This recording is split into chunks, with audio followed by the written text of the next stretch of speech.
हाय, बहुत सारी फीमेल्स जो हैं अपनी साइकिल पे कंट्रोल चाहती हैं। वो ये चाहती हैं कि periods for what ever reason अगर वो पोस्टपोन कर पाएँ या प्रीपोन कर पाएँ तो अपनी वो बाकी चीज़ें प्लान कर सकती है। कुछ लोग ये मिथ मानते हैं कि पूजा में नहीं बैठ सकते, ट्रैवल नहीं कर सकते, या वो पर्सनली अनकंफर्टेबल फील करती हैं फॉर वेरियस रीजंस।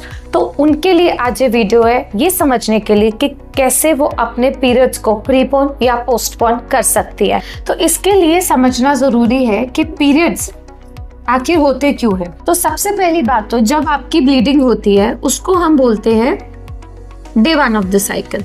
करीब 5 दिन तक ब्लीडिंग का ये पैटर्न रहता है और इन 5 दिन में सारा फ्लो खत्म होने के बाद यू हैव ड्राई डेज।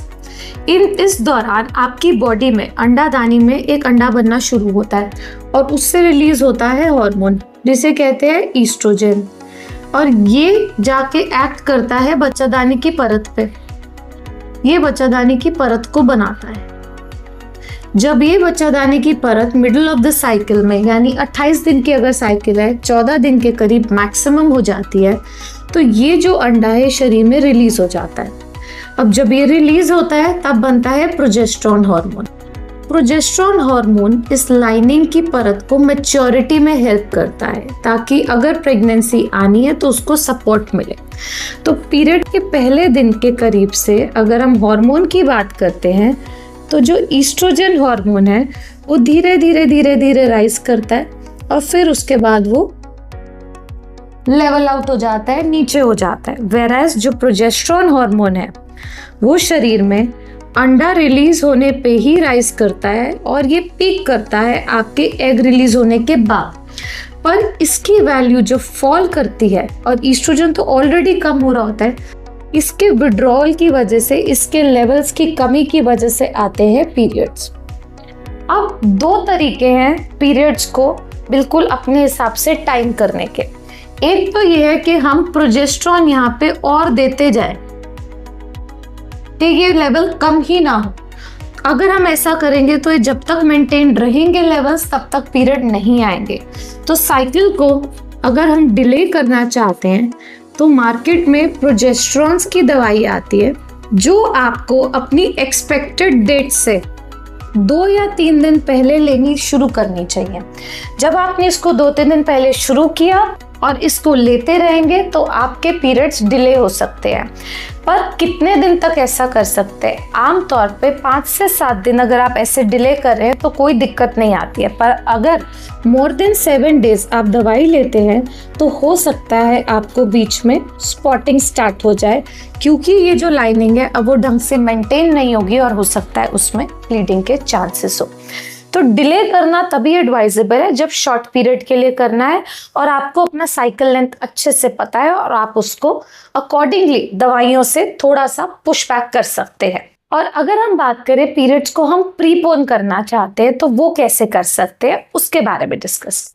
तो साइकिल्स को प्रीपोन करने के लिए भी इम्पॉर्टेंट है आपको पता हो कि आपकी साइकिल कब आने वाली है। प्रीपोनमेंट जो है वो हम इस करंट साइकिल में नहीं कर सकते। अगर आप कोई भी दवाई लेंगे इस फेज ऑफ द साइकिल में तो आप उसको ढंग से शेड नहीं करा पाएंगे और साइकिल की गड़बड़ी होने के चांसेस होते हैं। बट अगर आप स्टार्ट ऑफ द साइकिल से ही जानते हैं कि आपको प्रीपोन करने की जरूरत पड़ सकती है तो इसके लिए होती हैं कॉन्ट्रासेप्टिव पिल्स, जो कॉम्बिनेशन होती हैं इन दोनों हार्मोन का।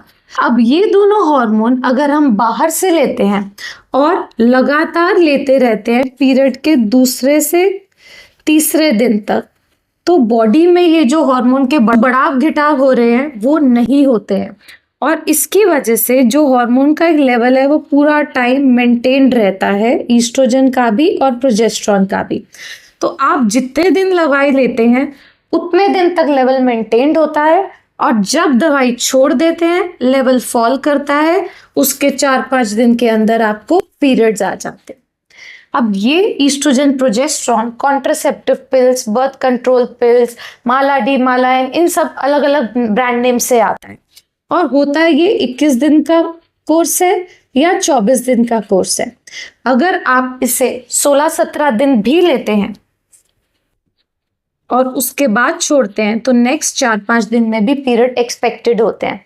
इस तरीके से आप इसे प्रीपोन कर सकते हैं। और अगर आपको पता है आपके ट्रैवल प्लान्स 2-3 महीने बाद है, तो आप ये सब चीज़ें इससे पहले वाली साइकिल से भी शुरू कर सकते हैं। अगर आपको इन्फॉर्मेशन है तो भी आई वुड एडवाइज कि आप अपने गायनेकोलॉजिस्ट को मिलें, क्योंकि बहुत बार आप अपनी साइकिल लेंथ में इतने कंफ्यूज्ड होते हैं कि वो सही दिन क्या है जिसको आपको ये दवाई स्टार्ट करनी चाहिए, वो नहीं मालूम होता। दूसरी बात, प्रोजेस्टेरॉन मेडिसिन के भी अपने साइड इफ़ेक्ट्स होते हैं। गैस्ट्राइटिस हो सकता है, लिवर पे असर हो सकता है, पेट में दर्द हो सकता है।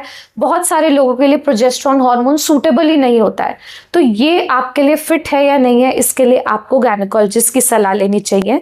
और अगर मैं कॉन्ट्रासेप्टिव पिल्स की बात करूँ, जो ईस्ट्रोजन प्लस प्रोजेस्टेरॉन है, उसके और ज़्यादा साइड इफ़ेक्ट्स होते हैं। और ये स्पेशली जिनको बीपी की शिकायत है, जिनको कोलेस्ट्रॉल की शिकायत है, हार्ट की प्रॉब्लम है, खून गाढ़ा होने की संभावना है, या कोई फैमिली हिस्ट्री ऑफ कैंसर है, उन सब के लिए अनफिट है। तो अगर आप कुछ भी अपने साइकिल से आगे या पीछे करने में इंटरेस्टेड हैं, तो अपनी डिटेल हिस्ट्री के साथ गायनेकोलॉजिस्ट को मिले। वो आपको प्रिसाइज इंफॉर्मेशन देंगे कि वो कौन से तरह की दवाई है जो आपके लिए बेस्ट सूटेड है to alter your cycles. But yes, with medicines, you have still a lot of control over your periods, और आप comfortably अपनी cycles को आगे पीछे कर सकते हैं without having any long-term effects. अगर आपके और कोई भी doubts है पीरियड, हार्मोन रेगुलरिटी, इरेगुलरिटी से रिलेटेड, तो हमें ज़रूर कमेंट सेक्शन में पूछे। We would be happy to answer all your queries.